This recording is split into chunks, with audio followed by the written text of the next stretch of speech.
لخوب جکسا ازنگونا دی بیا بکڑی ارمان دا تور لحد سخت کلپونا دی مکا و خوبونا لخوب جکسا ازنگونا دی بیا بکڑی ارمان دا تور لحد سخت کلپونا دی وزیران گیر چا پیر وسره ناسو فرعون ته سوی پیدا جادو ور سره دی او تا د خپل بادشاہ د نه دی ها چل جوړ تا سره سره خشتا فرعون وته وی پیغمبر سره خو یو معجزه نه سره شتا بیا بالکل سره خره لاس گریوان کیو منډو بارې راوېستو هغه نه خشتا بل شان رڼا اصله دا یو نه دې منه خستا مار کونټه وته ورغول چې کونټه وته ورغول فرعون تحت توپ په شیوچت کا اخو له خو یې غکړه اخو یارو مقصد د الله دا چې دلته یاره پیدا شي اسنه موسی علیه السلام ته لاس وروانه چي نور نقصان پیدا نه کی چې د پزړه کې اورو پریوزي غری وات شیوچت کا وته وینا چې کونټه اوچت کړه پیدا زما معجزه هغه خپل چې وته کوم وزیرانو هغه په بیا ولمسو په سیب جادوګر دی جادو نه یاره دې خو آسان علاج دی جادوګر راغله مقابله وکړي ډیره د اختر ورځې مقرر کړه چې د اختر پر ورځ ډېره دنیا راغونډېږي میلې لګي هغه کې فرعون جادوګر راوستل جادوګر سوی فرعون تعظیم وایي چې نن خو میدان مونږ مصر کې اوس هم جادو ډېر مضبوط دی وی مونږ له زمونږ بسي که زمونږ وګټله مونږ له سو انعام وی و پیسې انعام او تاسو من المقربین ټول به اسمبلو ممبرانو دې زمانه کې اسمبلی سره سېنټ او اسمبلی دې ممبران بندو مجلس شورا ما ته نږدې ته په مقابله مو ګڼل ډېره موسی علیه السلام هغوی ته وایي تاسو مخکې غورځوئ که مونږ غورځو زه غورځوم که تاسو هغوی مطلب چې مونږ به د خپل سحر ښکاره کړو دې به ویرېږي وی ښځه وغورځوئ هغوی هم امساګانې او چوکې او رسۍ راوړې وې هغې په میدان وغورځولې او دومره مارانو نه میدان ډک شو که نه چې قرآن شریف کې الله وایي وجاءو بسحر عظیم چې الله ورته لوی سحر وایي الله ورته وایي د الله په نظر کې خو ډېر لوی شی معمولي شی دی وجاءوا بسحر عظیم ډېر جادو یې وغورځاو ډېر زیات دا ټول میدان د دې مارانو ډک شو او ټول رفیق روان دي او فرعون او د هغه لښکر ټول خوشحاله دي او لاسونه ټپی شا به ستا یو مار دی او تکړه شه الله تعالی موسی علیه السلام ته وحی وکړه چې وغورځوه امسا چې هغه امسا وغورځوله امسا او دومره غټ مار ته الله جوړ کړ یو جامې ده یا جام یو طرف د میدان په یو سر کې خود او بل سر د میدان په بل سر کې خود او چې څنګه خوله را غونډه کړله ټول ماران یې خولې ته دننه شو خوند یې پې ونه و خیر ټایم غټه نه شوه هغه جادوګر خو پې شو جادوګر جادو پېژني عالم پیژني کاروباري سړی کاروباري پیژني چې په کاروبار پیږي که نه او جادوګر پیژني جادوګر خو پې شو چې دا زموږ دا خو جادو نه دی بس جادوګر یو دم سره اعلان کوي موسی علیه السلام ته با ستاسو عقیده ده زه د خدای پیغمبر یم الله یو منم دا زما معجزه ده پې زموږ در باندې ایمان ومن یتوکل علی الله ټول جادوګر چې څومره به یکدم ټولو ایمان قبول کړ فرعون څه وایي وی دا ستاسو مشر دی او تاسو د واړه جادوګر یې دا مخکې صلاح کړې وه خو پرېږدم هم نه لاس او خپې ده نه پرې کوم پرېږدم هم نه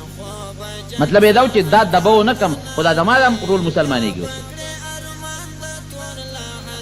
دا الله د هغه اعتماد خبره ده پکې د هغې پورې ته وی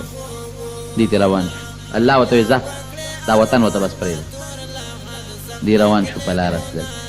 چې په لاره تل فرعون ته چا وی چې خو لاړل لښکر یې ورپسې راوویست 6 لکه لښکر فرعون راوویست 6 لکه خوله لري دې چې په کومه لاره تلل بني اسرائیلو موسی علیه السلام ته وی تا لار غلطه کړه ولې وی دا خو ته په دریاب ورغې ته خو د دې علاقې نه خبر یې خو بار پاتې شوی هغه الله ته رجوع کړه الله وی لار مې غلطه کړې ټیک ده دا چې مار ته کوم بدې ورځه فرعون ورپسې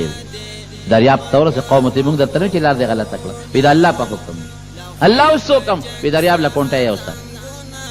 توره اعتماد په اسبابو نه دی اوسه که دغه ځای کې بیا خپل عقل چلاو چې دا خو لار غلطه ده نه موږ په سمه لار ځو دا خو دریاب لاره ده نو فرعون به بیا رانیولی و په اسبابو اعتماد ونه که په چا اعتماد وکړه الله نیغ راغی دریاب د کونټه یو څه دریاب د کونټه یو دریاب 12 لارې شو ورځې فرعون هغه ځای نه په روب داب دی او قوم ورته وي هغه دریاب کې خو هغوی ته لاره وشوه وایي دا زما د هیبت نه لاره وشوه دا لاره ماته شوې ده هغې پې ځي دیوه پورې وتل او دی کې فرعون ورغی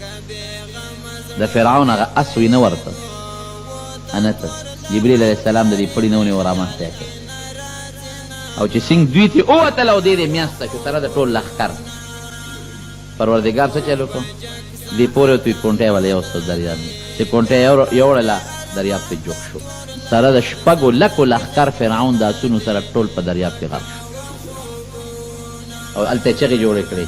آمنت برب موسی و هارون د موسی او د هارون په رب مې ایمان دی الآن وقد عصیت من قبلو مخکې د نافرماني کوله اوس چې د دوزخ ولید نو چغې وې اليوم ننجيك ببدنك لتكون لمن خلفك آية بدن به دې بچ کوم چې د خلکو دپاره د عبرت نمونه شي موسی علیه السلام سره د قوم الله بچ کړ او فرعون سره دشمن خدای پاک هلاک او برباد او هغه وجود خدای محفوظ کړی دی اوس هم د مصر په عجیبګر کې پروت دی محفوظ پروت دی د مصر عجیبګر د هغه بروسه په چا وه په الله وه او د فرعون بروسه په چا وه په خپل طاقت ومن یتوکل علی الله فهو حسبه اوس په دلته کې یو ضروري ټکي درته ویم نو بس کوم اوس وایي چې مونږ خو مسلمانان یو او زمونږ بروسه په چا ده په الله ده او د دې کافرو بروسه بیا په خپل طاقت ده دا مونږ بیا ولول ټکول شو نه عقیده خو زمونږ دا ده چې بروسه هم په الله ده خو په عمل کې زمونږ بروسه په الله نشته خفه کېږئ به نشته بلکل په الله زمونږ بروسه وي نو د الله کتاب دروغ نه وي او نه الله دروغ وي دا نن په لیبیا باندې نن سوی مرود ده چې بیا د امریکې د طرفه بمبارۍ شروع او ته پته او خفه م یو موږ په مسلمان چې بمبارۍ کېږي د کافر د لاس نه نو چې مسلمان یې خامخا به خفه کېږي لیکن ما ته وګوره بروسه شته نشته ما مخکې کې اخبار کته القلم اخبار نو هغې کې د دې لیبیا د دې صدر حالات لیکلي دا چې کوم نن پې مونږ خفه یو د ده چې څومره ګارډ دی د ده نه ګیر چاپېره چې کوم تو دی د دې حفاظت کوي او د ده چې څومره سیکرټریان دي او د ده چې څومره نږدې ټولې جینکې دي خدای به نه وایي دوبۍ ته تللی وم څه زمانه مخکې زما دې په خدای قسم قسم مې راته وخوړ چې هغې وخت نه زه په دې سوچ کې یم چې په دې دوبۍ به د خدای قهر او غضب کله راځي دومره بربنډتوب دی په دومره عریانیت او دونه بربنډتوب بیت المقدس ولې لاړ یو ډېر لوی عالم دا بیت المقدس تاریخ لیکلی دی او هغه وایي د دقې ورځو کې یو څو موده پس بیت المقدس مسلمان د لارې نه ځي وایي زه لاړم د سار مونځ مې بیت المقدس کې کوو د سار مانځله ورغلم وایي یو زوم یو امام یو مؤذن په 3 قسم د سار مونځ کړی امام هم ږیره خریلې ده پتلون او کوټ کې دی او ټی یې غاړې ته د برېت او ږیره دواړه خری دی مؤذن د بیت المقدس هم پتلون کې دی په کوټ کې دی ږیره برېت دواړه خریلې زه به ږیرې والم او د جومات د سپونو د بیت المقدس په جومات کې جومات سپونو ته مخامخ د سیګرټو د لوښې پراته دي او امام چې جومات ته راننوت سیګرټ یې په خوله کوي او چې مؤذن بانګ وایي ما ورته کتل وی به چې الله اکبر نو سیګرټ ته مې کش راکړ نو بیا به الله اکبر الله خفه دی په مسلمان لیکن د مسلمان عمل چې دې حد ته ورسېږي یو مثال در کوم نو بس کوم دوه ماشومان چې اوس تا بچی دی یو پردي بچی دی او دواړه سره په جګړه شي نو هوښیار سړی پردي بچي له ټک ورکوي که خپل له ورکوي خپل له ورکوي مسلمان نن حیا غورځولې ده غیرت یې غورځولې دی په الله بروسه نشته پرون ما ته یو کس وایي پرون په ګاډي کې را روان وم په پلین کوچ کې او زما نه مخکې سیټ کې هلکان ناست وو او یې موبایل باندې فلم کتل مخکې ورځو کې یو ملګري ما ته جومات کې ما سره ملګري ناست دي نوم یې نه اخلم د دوکان مخکې زه راووتم او په موبایل کې 2 بوډاګان ناست دي او بربنډ فلم ګوري بوډاګان الله ګواه دی دا خبره ما ته یو ملګري که جومات کې را سره ملګري ناست د مسلمان حال دې ته ورسېد چې په موبایل هغه بربنډ فلمونه ګوري د مسلمان حال دې ته ورسېده چې هغه دا قسمه موبایل خپلو زنانو له مور کړی دی د مسلمان حال دې ته ورسېد چې نن کور په کور ډشونه دي نن کور په کور باندې کیبلې دي نن پلار او لور او ښځه او خاون او پلار او زوی دا یو ځای بربنډ ته ناست دي څه حیا پخوا خو خلکو کې حیا وکړه جومات خوا کې به یې ډول له ډنګ هم نه ورکړه تاسې وکړه واده به و چې زیارت له ورسېدل هلته به هم ډول بند کړه هلته به هم ډول نه و د علماو د کور خوا کې به هم ډول نه و نن زمونږ نه حیا لاره په الله بروسه ده کوم نه وکړو عقیده به مې که عقیده دې نه خو کافر کېږي عملي طور زمونږ په الله بروسه نشته په الله مونږ باروسه وکړله زما د په خدای قسم چې دا ټول کافر به یو ځای کې که د مسلمان د خپله ځمکې نه اوچته کړي. نن پرون یو پوپ پاسي او په امریکا کې قرآن شریف سوځوي او چیلنج ورکوي چیلنج چې دا دې زه سوځوم قرآن شریف سوځوي پوپ. او د دنیا اقا خلق چې کم ملک په سازشونو په سلاګانو قرآن شریف سوځول کېږي نن زما مسلمان مشران حکمرانان بیا هغوی سره په تله کې یو ځای ناست دي. خدای به د ما سیم درکړي. الله د ابرهه لښکر تباه کړ په بابیلو خو مسلمان نو نو الله وی دا اوس زه کومه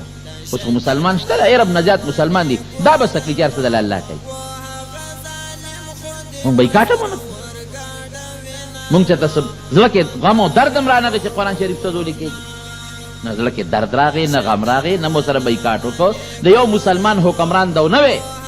چې وروره زما د سره سفارتي تعلقات ختم دي ولې داسې کوې یا خو یریږي یاره د بزدلي نو چې بزدلي او یاره د چا په زړه کې هغه په الله بروسه بیا نه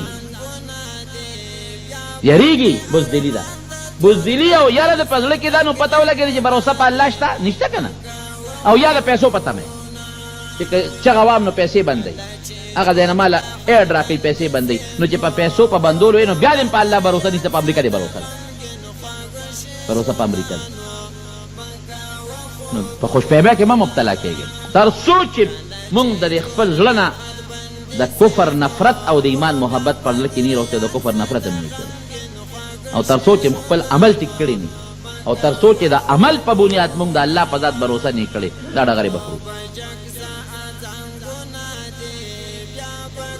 یو سړی چاته وي هلکه وایي دا د پلانکي سره امداد وکړه که نه اکثر دا بعضې وایي هلکه پلانکي باندې سخته لږ امداد یې وکړه وایي د هغه خو یو شکرې بچي دي راودي دي که نه ټوپک یې ورسره شته مټه یې شته ماته شوی داسې وایي خلک نه وایي. نو دې وخت کې خو د مسلمان د شکرو نه زیات بچي دي. دې وخت کې به الله تعالی هر دی به ابابیل رالیږي څه سره پاره زمارو مونږ به څه کوو مونږ یې سم نه شو کوو. زړه کې به نفرت پیدا کوئ عملي طور به دې سپیرو سره نفرت ساتئ او د خدای په دربار کې سوالونه کوئ. الله ډېر زیات د ابتلا وخت دی هغې ته یې خدای ښایي دغه د جاپان ته یې مخوله هغې ته یې ښایي داسې زلزلې پرې راوسته چې هغه یې په ځان اخته کړي دي داسې هم نه چې هغه پرېږدي داسې یو ورځ به راشي انشاءالله العزیز چې دا خلک به هم خدای په زلزلو تباه کړي. خو مونږ به بروسه او اعتماد ومن یتوکل علی الله دا د پیغمبرانو واقعیت مونږ ته مخکې دعا وکړي. الله زمونږ د مسلمانانو حفاظت وکړي پروردګاره زمونږ د مدرسو حفاظت وکړي زمونږ د دین حفاظت وکړي زمونږ د قرآن حفاظت وکړي. الله زمونږ په زړه کې د خپل ذات سره مینه پیدا کړي په خپل ذات الله زمونږ بروسه او اعتماد پیدا کړي. الہ العالمین ته زمونږ مرسته وکړي او د سختو خطرناکو ازمایښونو ابتلاعاتو الله د امت محفوظ وساتي. الله دا ظالمان ستا زمونږ مشران خو چې هغوی نشي کولی مونږ هم نشو کولی مونږ د هغوی تابع خلک یو. الله ته د خپل قرآن لاج په خپله وساته. الله چا چې ستا د قرآن هتک کړی دی او د مسلمانانو خلاف یو ظلم یې شروع کړی دی په خپل قهر و غضب تباه او برباد. لیبیا کې وي تا پسې باغیان راوتلي وي دې باندې به حمله نه کوي. هلکه ستا اوس مسلمان سره څه کار دی؟ اوس که امریکا کې څوک راوچت شو بغاوت یې شروع کړ دې به ورته حکومت پرېږدي هغه ته باغیان نه وتلی پیشه خپل ملک یې پیشه نه باغیان ته پرېږده چې دا حکومت ورته پرېږده. هلته یمن کې را پړسولي دي ورته په شام کې ورته را پړسولي دي ځای په ځای په مصر کې ورته را پړسول حکومت پرېږده. خو دا زمونږ عرب حکمرانان هم بې غیرته دي بې غیرته د دې اعتماد په الله نشته دې کې اتفاق او وحدت نشته پیسه تیل هر څه وسره خو په دې کې اتفاق نشته. خدای پاک زمونږ د مشرانو اتفاق پیدا کړي الله دې اتحاد پیدا کړي. بعد غریب مریضان دي دعا کوي چې الله تعالی والا شفا ورکړي. زمونږ پرون د فضل قادر مولوي صاحب ټبار وفات شو هغې ته هم دعا کوي چې الله مغفرت نصیب کړي. زمونږ بعضې دوستان دي لرې د ځای نه راغلي دي منزله دعا کوي چې الله د هر قسمه آفتونو تکلیفونو مصیبتونو نه مامون او محفوظ وساتي او الله هم د دواړو جهانو خیر نصیب کړي. اخر وخت کې الله په خپل دا کلمه نصیب کړي لا اله الا الله. هم کې دوه غټ ستوري دي لیلا مجنون دي خلک وایي دا دروغ دي ښه لیلا مجنون نه ستوري نه جوړېږي. نو پس 10 مسکینانو ته 2 وخته ډوډۍ ورکول دي او 10 مسکین قسم څوک مات کړي 10 مسکینانو له 2 وخته ډوډۍ دې ورکړي یا 10 کسو له په یو ځل دې ورکړي یا یو کس له 10 ورځې ورکړي خو چې دغه مقدار پوره شي. ذهن یې کمزوری دی. مولانا اشرف علي صاحب یو د ذهن د مضبوطوالي یو وظیفه ښوولې ده چې د فرض مانځه نه پسې سړی دا ښی لاس په سر باندې ږدي او 11 ځله د یا قوي وایي نو خدای پاک به عقل مضبوط کړي. او دا غریب ناجوړه دی، تور زیړی دی او د وینې جراثیم هم دی، نور هم څه تکالیف دی، کینسر یې دی، دعا غواړي. واقعي چې بغیر د الله د دعا نه دا بیماری جوړېدل ګران دي. دعا ورته وکړئ الله ته وله شفا ورکړي، الله ته وله شفا ورکړي، ته وله شفا ورکړي. الله چې د چا په کورونو کې مریضان دي الله ټول له شفا ورکړي، الله مونږ لم شفا راکړي. تم د جسمانی روحاني هر قسمه مرضونو نه مامون او محفوظ کړي او خدای د خپل قهر نه مو ساتي او د مخلوق د شر نه مو ساتي او د غمونو او د فتنو نه مو ساتي. ما چې دا کومې خبرې وکړې الله مال او زما دې ملګرو ټول له په عمل نصیب کړي برحمتک یا رحمت.